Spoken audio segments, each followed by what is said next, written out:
जय माता दी, जय मां कामाख्या। कामाख्ये वरदे देवी नीलपर्वतवासिनी तम देवी जगत माता योनि मुद्रे नमस्तुते। कामाख्ये काम संपन्ने कामेश्वरी हर प्रिय काम नाम देहि में नित्यम कामेश्वरी नमस्तुते। काम दे काम रूपस्ते सुभगे सुर सेविते करोमि दर्शन देव्यम सर कामार सिद्धयेत। ओम महेशानी महामाये चामुंडे मुंडमालिनी आयु आरोग्य ऐश्वर्य देहि में देवी परमेश्वरी। ओम जयंती मंगला काली भद्रकाली कपालिनी दुर्गा क्षमा शिवा धात्री स्वाहा सदा नमस्तुते। ओम सर्वमंगल मांगल्ये शिवे सर्वासाधिके शरण्ये त्र्यंबके गौरी नारायणी नमस्तुते। दुर्गति नाशिनी दुर्गा जय जय, काल विनाशिनी काली जय जय, उमा रमा ब्रह्माणी जय जय, सीता राधा रुक्मणी जय जय। महालक्ष्मी नमस्तुभ्यम नमस्तुभ्यम सुरेश्वरी हरि प्रिये नमस्तुभ्यम नमस्तुभ्यम दयानिधि। काली काली महाकाली काली के परमेश्वरी सरानंद करी देवी नारायणी नमस्तुते।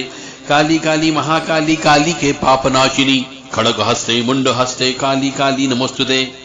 योनि मात्र शरीराय कुंजवासिनी कामदा रजस्वला महातेजा कामाक्षी ध्यायतम सदा। सदाचार प्रिये देवी शुक्ल पुष्पांबर प्रिये गोमयादि शुचि प्रीते महालक्ष्मी नमस्तुते। सरस्वत्ये नमो नित्यं भद्रकाल्ये नमो नमः। वेदांत वेदांग विद्या स्थानेभ्य एव च। ओम ह्रीं दुर्गाय नमः। देवराधा ट्रस्ट की तरफ से सत्यवाणी की प्रस्तुति। जैसा कि आप सबको ज्ञात है ही कि देवराधा ट्रस्ट सत्यवाणी के द्वारा शमशान मरघट मसान की पूजा कैसे करें, शमशान मरघट मसान की शक्तियों को शरीर से कैसे बाहर निकालें, नजर दोष को कैसे खत्म करें, घर के अंदर आ गई नकारात्मक ऊर्जा कैसे दूर करें, इन सब के ऊपर एक किताब लिखी गई है। दूसरी किताब लिखी गई कि अपने परिवार की स्वयं रक्षा कैसे करें काला जादू से, काला जादू कैसे काटें, इसके ऊपर भी एक किताब लिखी गई है। आप प्रैक्टिकल ज्ञान भी ले सकते हैं YouTube के माध्यम से या फिर कॉन्फ्रेंसिंग के माध्यम से भी प्रैक्टिकल ज्ञान ले सकते हैं और स्वयं सुखी हो सकते हैं काला जादू कैसे काटे वो किताब खरीद के। तीसरी किताब है साधना सिद्धि। साधना कैसे करें, साधना में क्या गलतियां होती है, साधना में सिद्धि क्यों नहीं मिलती, साधना में तीसरी आंख क्यों नहीं दिखती, और हनुमान जी की साधना कैसे करें, देवी साधना कैसे करें, भैरव जी की साधना कैसे करें, इस बारे में उस किताब में बताया गया है जो तीसरे नंबर की किताब है। चौथे नंबर की किताब है हमारी हवन अनुष्ठान। यज्ञ कैसे करें, सरल हवन पद्धति कैसी हो, अनुष्ठान कैसे करना चाहिए, देवी जी का अनुष्ठान कैसे करें, भैरव जी का अनुष्ठान कैसे करें, हनुमान जी का अनुष्ठान कैसे करें, काली जी का अनुष्ठान कैसे करें, उस अनुष्ठान के बारे में बारीक बारीक रहस्यमयी जानकारियां दी गई है। जो गलती करता है वो गलतियां उसमें बताई गई है ताकि आपका अनुष्ठान सफल हो सके। और पांचवी किताब है हमारी देवी जी के ऊपर गुप्त सप्तशती, दुर्गा जी के बीजात्मक सप्तशती। और अगली किताब है हमारी सुखी रहने के उपाय। आप अपनी जिंदगी में अभी तक जो कष्ट आपने भोग लिया वो भोग लिया, अब आपको कष्ट नहीं भोगना है। यदि आप वो किताबें हमारी लेते हो तो सुखी रहने के उपाय में बहुत सारे उपाय ऐसे बताए गए हैं जिनसे आप अपने जीवन को और अपने परिवार को सुखी रख सकते हैं यदि आप उन नियम कानून पे चलोगे तो। दुर्गा जी यानी नवरात्रि कैसे मनाएं, नवरात्रि में किन किन बातों का ध्यान रखना चाहिए, नवरात्रि में क्या गलतियां करते हैं, नवरात्रि को मनाने के क्या तरीका है, किन किन बातों का ध्यान रखना चाहिए, नवरात्रि में यदि सूतक हो जाए तो क्या करें, इन सब बातों के ऊपर हमने एक किताब लिखी है नवरात्रि रहस्य। और एक किताब लिखी है दुर्गा जी का रहस्य। दुर्गा जी का रहस्य का मतलब है दुर्गा सप्तशती का रहस्य। तो इस दुर्गा सप्तशती के रहस्य के अंदर दुर्गा जी की केवल किताब आपके पास में उपलब्ध है, आपने पढ़ी भी होगी, इसे दुर्गा सप्तशती बोला जाता है, परंतु उसके अंदर वो तंत्रात्मक किताब है, उस किताब का कैसे प्रयोग कर सके कि आप अपनी परेशानी स्वयं दूर कर सकते हो। दुर्गा सप्तशती के रहस्य में जो देवियों के नाम आए, उन देवियों के नाम क्यों आए हैं, राक्षसों के नाम आए तो राक्षस का मतलब क्या है, और कौन सी स्तुति करने से क्या चीज की प्राप्ति हो सकती है, कौन सी स्तुति का कब हवन करना चाहिए, किस प्रकार से हवन करना चाहिए, कौन सी देवी की कृपा आपके ऊपर हो रही है या कौन सी देवी की कृपा आपको चाहिए, वो उस किताब के अंदर लिखा हुआ है। दुर्गा सप्तशती रहस्य, यानी दुर्गा सप्तशती नहीं है उसमें, दुर्गा सप्तशती को कैसे पढ़ा जाए, तंत्रात्मक रूप से दुर्गा सप्तशती को कैसे पढ़ा जाए, वैदिक रूप से दुर्गा सप्तशती को कैसे पढ़ा जाए, यो 13 अध्याय, 13 अध्याय को उल्टा पुल्टा करके कैसे पढ़े तो क्या फल की प्राप्ति हो सकती है, या केवल पहला अध्याय ही लगातार पढ़ते रहे तो आपको जिंदगी में क्या प्राप्त हो सकता है, दूसरा अध्याय यदि पढ़े तो क्या प्राप्त हो सकता है, ये सब चीजें उस दुर्गा सप्तशती रहस्य में बताई गई है। और अगली किताब है हमारी, कोई भी व्यक्ति इन किताबों को लेना चाहता हो तो अभी से बुक करा सकता है ताकि उसको समय पे मिल जाए, अन्यथा किताब जो है आने के बाद में त्वरित हमारी किताबें डिस्ट्रेस हो जाती है और फिर हम वो किताब दे नहीं पाते हैं।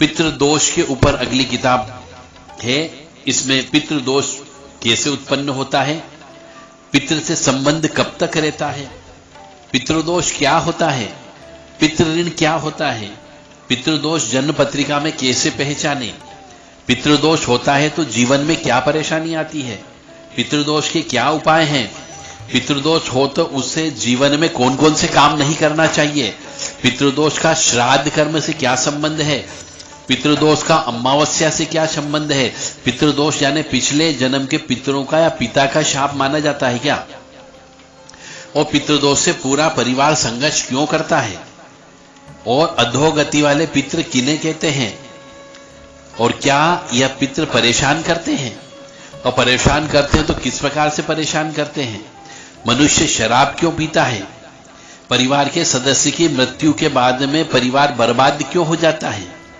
और पूरे परिवार की एक साथ मृत्यु क्यों हो जाती है, पितृदोष क्या स्थायी हो सकता है, क्या पितृदोष की पूजा पाठ से शांत किया जा सकता है, मनुष्य की प्रगति पितृदोष की वजह से क्यों रुक जाती है, पितृदोष की वजह से वंश वृद्धि क्यों नहीं होती है, और पितृदोष और पितृ ऋण में क्या अंतर होता है, क्या पितृदोष स्त्री को भी लगता है, और पितृदोष कितने प्रकार का होता है, और प्रेत बाधा किसे कहते हैं, पत्रिका में कैसे चेक करोगे कि पितृ बाधा है कि प्रेत बाधा है, और भ्रूण हत्या करने पर क्या दोष उत्पन्न होता है, और रोजाना ऐसी कौन सी पूजा करें कि पितृदोष धीरे धीरे शांत हो जाए, एकादशी और श्राद्ध का क्या संबंध है, और पहली थाली भगवान को क्यों चढ़ाई जाती, फिर पितरों को क्यों दी जाती है, और गया जी में पितृ छोड़ के आने के बाद भी पितरों की पूजा क्यों 16 श्राद्ध में करना चाहिए,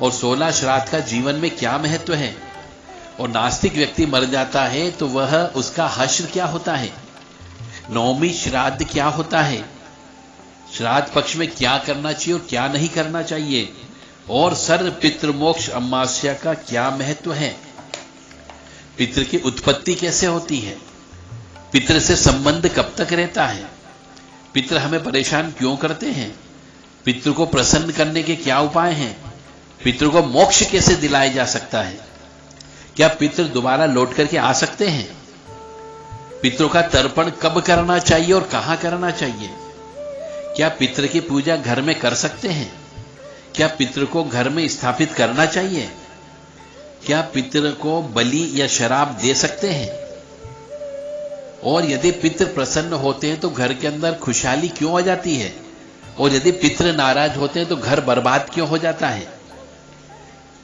पितरों का दान लेने का कौन अधिकारी है, इन सब चीजों का प्रश्न है ये, इन सब प्रश्नों का उत्तर आपको पितृदोष और उसके रहस्य में मिलेगा। यदि आप चाहते हैं कि आपको पितरों के ऊपर यदि किताब चाहिए, यदि पितृदोष लगा हुआ है, प्रेत दोष लगा हुआ है, तो यह किताब आपके लिए मील का पत्थर साबित होगी। आप चाहें तो इसको अभी से बुक करा सकते हो, या फिर जब भी आपको समय मिले बुक करा दीजिएगा, क्योंकि हमारे यहाँ पे किताबें बहुत लिमिटेड छपती है और तुरंत उनके ऑर्डर आना प्राप्त हो जाते हैं और किताबें समाप्त भी हो जाती है। किताबों को ऑर्डर करने के लिए 9893128047 व्हाट्सएप नंबर है, इस पर बुक कराएं। अपना पूरा नाम, पता, phone number, pin code number अवश्य दें, और दूसरा नंबर है 7987237885 पर संपर्क करें। इस पर भी आप व्हाट्सएप के माध्यम से ही बात करें, फोन से बात करने की कोशिश न करें। फोन से कोई बातचीत नहीं होगी, केवल व्हाट्सएप के थ्रू ही आपकी बातचीत होगी। जय माता दी, जय मां कामाख्या। पितरों की कृपा आपके ऊपर बनी रहे, ऐसी कामना हम पितरों से करते रहेंगे। इस किताब में बहुत छोटे छोटे बारीक बारीक प्रश्न, वो उनका उत्तर दिया गया है। और पितरों की पूजा कैसे करें, पितरों को कैसे प्रसन्न करें, पितरों की मुक्ति कैसे हो, पूरा आपके हर प्रश्न का उत्तर इसमें हुए। मुझे उम्मीद है जो मनुष्य पितृ से परेशान है, जो मनुष्य प्रेतों से परेशान है, जो मनुष्य अपने घर के ही परिवार के ही सदस्य जिनको परेशान कर रहे हैं, जिनकी पत्रिका में पितृदोष है, उनको ये किताब अवश्य लेना चाहिए। जय माता दी, जय मां कामाख्या।